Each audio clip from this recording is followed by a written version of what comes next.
Assalamualaikum warahmatullahi wabarakatuh. Jumpa lagi dengan saya Bumia di channel Belajar IPA Asik. Jadikan IPA lebih mudah dan menarik. Pada video kali ini kita masih belajar pada materi klasifikasi makhluk hidup pada bagian yang ketiga yang akan membahas tentang sistem 5 kingdom. Sistem klasifikasi 5 kingdom oleh R.H. Whittaker membagi makhluk hidup menjadi 5 kelompok, yaitu Monera, Protista, fungi, plantae, dan animalia.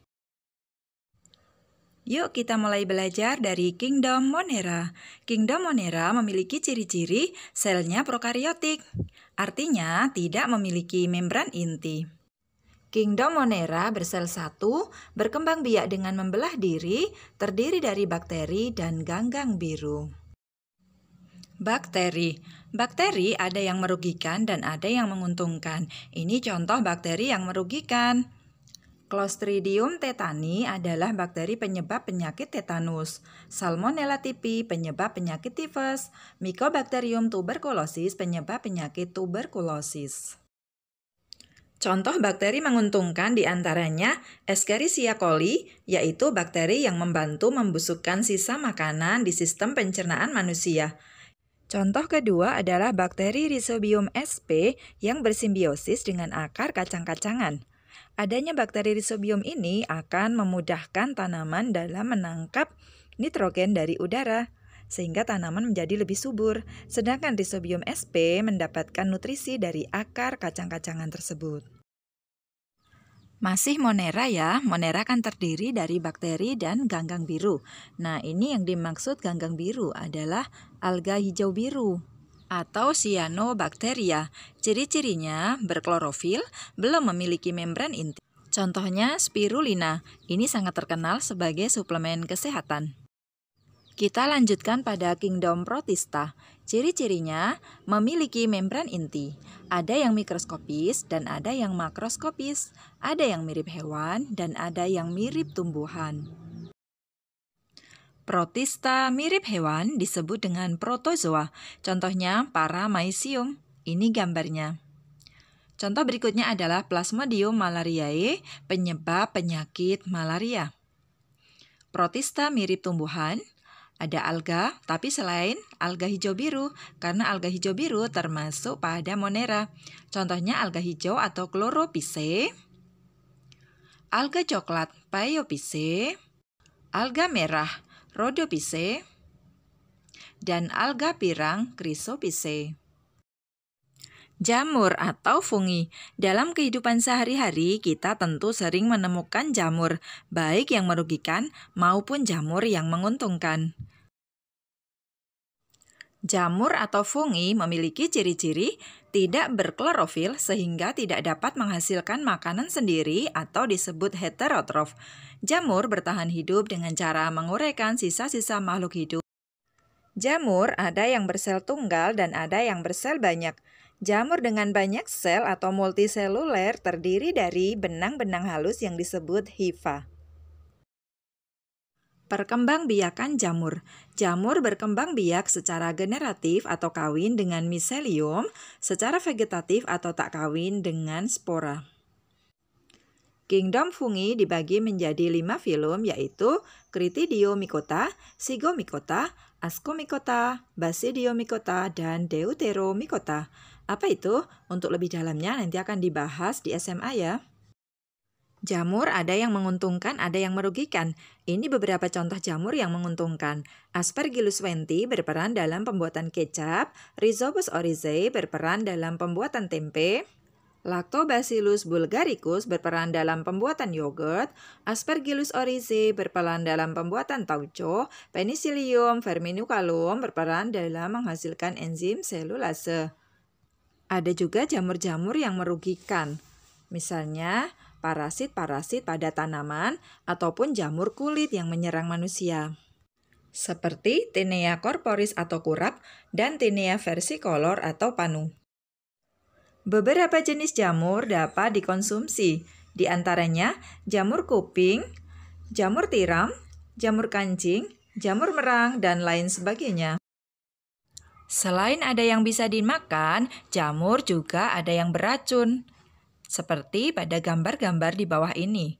Sehingga kalau kalian mau mengonsumsi jamur, makanlah jamur yang sudah biasa dikonsumsi.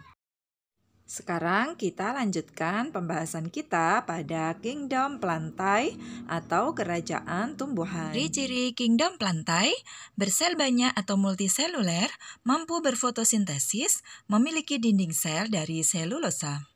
Kingdom plantae secara umum dibagi menjadi dua, yaitu tumbuhan tidak berpembuluh dan tumbuhan berpembuluh. Pembuluh di sini artinya adalah pembuluh pengangkut, yaitu xilem dan phloem. Lumut atau Bryophyta, ciri-cirinya tidak memiliki akar, batang, dan daun sejati, sehingga lumut sering dinamakan tumbuhan kormus atau Cormophyta. Akarnya berupa rizoid atau akar semu. Lumut juga mengalami pergiliran keturunan, yaitu fase gamet.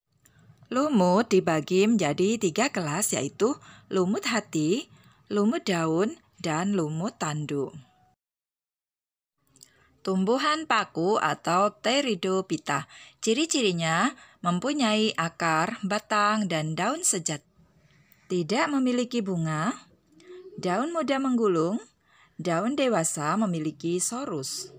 Sorus berisi kotak spora sebagai alat perkembangbiakan pada tumbuhan paku.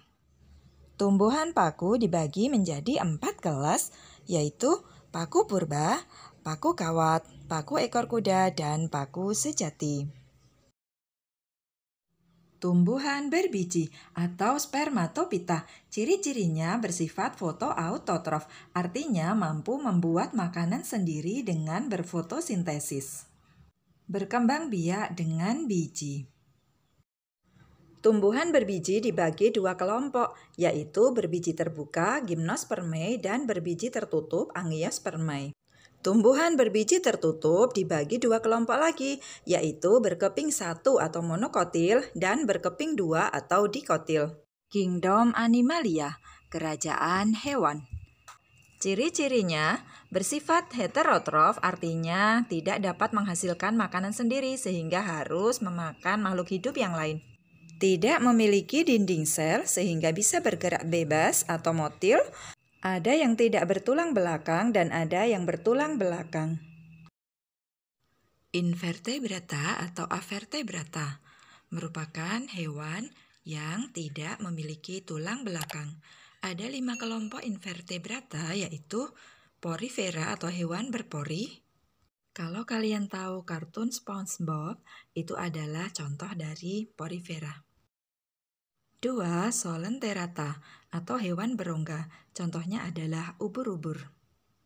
3. Vermes atau cacing, ada cacing hati, cacing perut, cacing kremi, cacing tambang, lintah, dan pacet. 4. Moluska atau hewan bertubuh lunak, kalau di film SpongeBob ini adalah contohnya Gary. 5. Arthropoda, artinya hewan berruas-ruas atau berbuku-buku. Contohnya ada lebah, kupu-kupu, dan udang.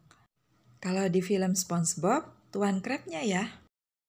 Vertebrata, artinya hewan bertulang belakang. Ciri-cirinya memiliki tulang belakang untuk menopang tubuh, memiliki tengkorak untuk melindungi otak, dan sistem peredaran darahnya tertutup. Vertebrata dibagi menjadi 5, yaitu mamalia atau hewan menyusui.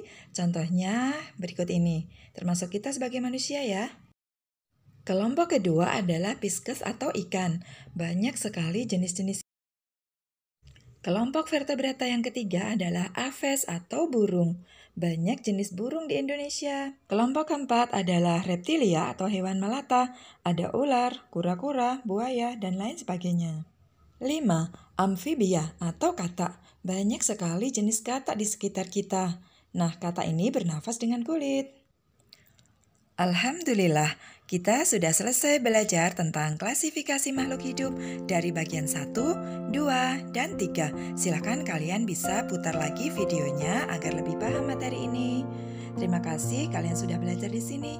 Untuk mendukung channel ini, cukup klik tombol like, subscribe, dan share agar video ini memberikan manfaat yang lebih banyak lagi. Selamat belajar. Wassalamualaikum warahmatullahi wabarakatuh.